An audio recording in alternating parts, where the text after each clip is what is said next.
नमस्कार दोस्तों, लर्निंग की एक और वीडियो में आपका स्वागत है। दोस्तों, इस वीडियो में हम बात करने वाले हैं बहुत ही छोटे स्टॉक के बारे में जिसका पोटेंशियल फ्यूचर में बहुत ही बढ़िया है। जैसे कि आप देख सकते हैं, इसका जो मार्केट कैप है वो 2200 के आसपास चल रहा है और आज ही इसने 4.5% की लगभग तेज़ी दिखाई है। वहीं अगर इसका हम 5 दिन की बात करें तो 5 दिन में भी इसने 3% की तेज़ी दिखाई है। 1 महीने की बात करें तो करीब 16% की तेज़ी दिखाई है। वहीं अगर हम 6 महीने की बात करें तो 30% की तेज़ी दिखाई है। वहीं 1 साल की बात करें तो 57% की तेज़ी दिखाई है। अगर 5 साल की हम बात करें तो 117% की तेज़ी दिखाई है। बल्कि ये तेज़ी 5 साल की नहीं है, इसकी स्टार्टिंग पॉइंट जो है वो मार्च 2021 से ही स्टार्ट हुआ है और उसके बाद जो है इसने काफ़ी अच्छी रैली दिखाई थी। उसके बाद इसने ये डाउनग्रेड दिखाया है, उसके बाद ये फिर से इसने दोबारा से तेज़ी दिखाई है। तो इस स्टॉक में दोबारा से तेज़ी आ गई है। इस तेज़ी के पीछे का कारण आप इसका नाम देखने के बाद पता कर जाएंगे। नाम इसका जो है एमटार टेक्नोलॉजी है और ये डिफेंस में, सिविल न्यूक्लियर में, क्लीन एनर्जी में, ग्रीन एनर्जी में इनमें काम करती है। और जैसा कि आपको पता है कि इंडियन गवर्नमेंट जो है वो डिफेंस सेक्टर में काफ़ी ज़्यादा बुलिश है, बहुत अच्छा पैसा इन्वेस्ट कर रही है। क्लीन सेक्टर जो है इसका और ग्रीन एनर्जी सेक्टर जो है फ्यूचरिस्टिक है बहुत ही ज़्यादा। तो इस सेक्टर्स के बारे में हम अभी स्टडी करेंगे, इसकी साइट पे जाएंगे और देखेंगे ये किस किस सेक्टर में काम करती है। उसके बाद अगर आप चाहें तो इसका स्टडी करने के बाद अपने पोर्टफोलियो में जगह दे सकते हैं। तो चलिए जल्दी से चलते हैं हम इसकी वेबसाइट पे और देखते हैं ये कंपनी किस किस सेगमेंट में काम करती है। तो दोस्तों, आगे हम इसकी ऑफिशियल वेबसाइट पे और देखते हैं कंपनी कौन कौन से सेगमेंट में काम कर रही है। नाम आप देख सकते हैं एमटार टेक्नोलॉजी और कंपनी जो है सिविल न्यूक्लियर में, डिफेंस एरोस्पेस में, स्पेस में, बॉल एंड स्क्रूज़ में, क्लीन एनर्जी में और अदर सेगमेंट जो मरीन का है उसमें काम करती है।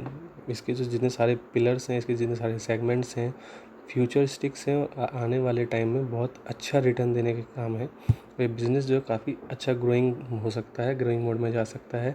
इस कंपनी को बस ऑर्डर मिलने की देरी है और छोटे मोटे ऑर्डर्स तो अभी भी मिल रहे हैं इसको, लेकिन आने वाले टाइम में ये कंपनी काफ़ी बड़ी हो सकती है। तो चलिए जल्दी से इसके हम एक बार क्लाइंट्स भी देख लेते हैं, कौन कौन से इसके क्लाइंट्स हैं और उसके बाद फिर हम इसके रिजर्व और सरप्लस के बारे में देखते हैं। पहले इसके हम क्लाइंट्स देख लेते हैं, कंपनी कौन कौन से क्लाइंट्स के साथ डील करती है। चलिए दोस्तों, इसका पेज खुल चुका है और इसके हम क्लाइंट्स को देखते हैं। जैसे आप देख सकते हैं DAE, atom in the service of the nations. Atom in the service of the nations मतलब NPCIL, BARC, ECIL, IGCAR, Bhavini, nuclear fuel complex. Space की हम बात करें तो बहुत बड़ा नाम ISRO, LPSC, ISROSAR, SAC, Rafale, Tata, Elbit system, Thales, Collins aerospace, Thales space, GK aerospace. Defence की हम बात करें तो आप देख सकते हैं DRDO, ADA, Bharat dynamics, HAL, बहुत ही बड़े बड़े नाम हैं। DRDO फिर से हम कह सकते हैं DRDO कई सारे सेगमेंट्स जो हैं इनके साथ डील करती हैं। ओ भाई साहब, बहुत सारे क्लाइंट्स हैं इनके। आप सर ज़रूर आप देखिए दोस्तों, आप देख सकते हैं छोटी कंपनी के पास जनरल इलेक्ट्रिक बहुत बड़ा नाम है। हेड जो है देख बहुत ही बड़े बड़े नाम हैं जिनके क्लाइंट्स में आते हैं। बालाजी एमाइंस।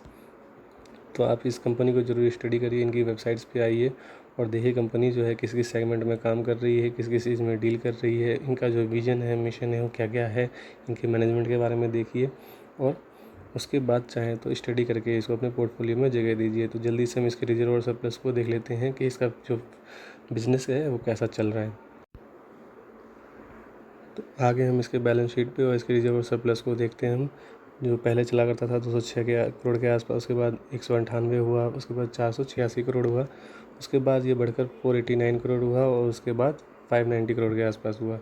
वहीं अगर हम इसके लॉन्ग टर्म बोरिंग्स की बात करें तो जाहिर सी बात है, कंपनी बहुत छोटी है, उसको बिज़नेस ग्रोइंग करने के लिए लोन की ज़रूरत पड़ेगी। पहले जो जीरो हुआ करता था उसके बाद इसके पास ऑर्डर आने शुरू हुए जिसकी वजह से इनको भी लोन लेना पड़ा। जो पहले 7 करोड़ के आसपास हुआ करता था उसके बाद बढ़कर 25 करोड़ हुआ, उसके बाद बढ़कर 77 करोड़ हुआ। दोस्तों, लोन बुरा नहीं होता है, बस बशर्ते कि आप ये देखें कि लोन लेने के साथ साथ उनका बिज़नेस जो है वो बढ़ रहा है या नहीं बढ़ रहा है, कंपनी जो है उस पैसे का कहाँ इन्वेस्ट कर रही है। अगर लोन बढ़ रहा है और कंपनी का बिज़नेस भी बढ़ रहा है, प्रॉफिट भी बढ़ रहा है, तो आप बेफिक्र होकर इससे कम बिज़नेस में आप ध्यान दे सकते हैं। वहीं अगर हम शॉर्ट टर्म बोरिंग्स की बात करें तो शॉर्ट टर्म बोरिंग्स तो वैसे भी नेग्लिजिबल होता है। पहले 28 करोड़ के आसपास हुआ करता था, उसके बाद जो है अब जो है वो 65 करोड़ के आसपास है। तो कंपनी का जो रिजर्व सरप्लस है वो भी बहुत बढ़िया है। रीजनेबल सरप्लस के बाद हम इसकी थोड़ी और डिटेल देख लेते हैं। जैसा कि आप देख सकते हैं कि किसी सेगमेंट में काम करती है, और हमने इसकी वेबसाइट पे देख ही लिया है। मैं इसके मार्केट कैप की बात करें तो अप्रॉक्स 7,000 करोड़ के आसपास है। मैं उसके फेस वैल्यू की बात करें तो करीब 10 के आसपास है, जो आप समझ सकते हैं इन फ्यूचर ये बोनस और स्प्लिट भी दे सकती है। वहीं जिस सेगमेंट में काम करती है, सेगमेंट तो इसके 3-4 हैं, बट जिस सेगमेंट में काम करती है उस सेगमेंट की नंबर 1 कंपनी है। इतनी छोटी कंपनी होने के बावजूद भी उस सेगमेंट में नंबर 1 की पोजीशन इसने बना रखी है। मार्केट कैप आप आसानी से देख सकते हैं 6-7 हज़ार करोड़ के अप्रॉक्स है। जल्दी से हम इसके पीएनएल को भी देख लेते हैं, इसका पीएनएल कैसा है।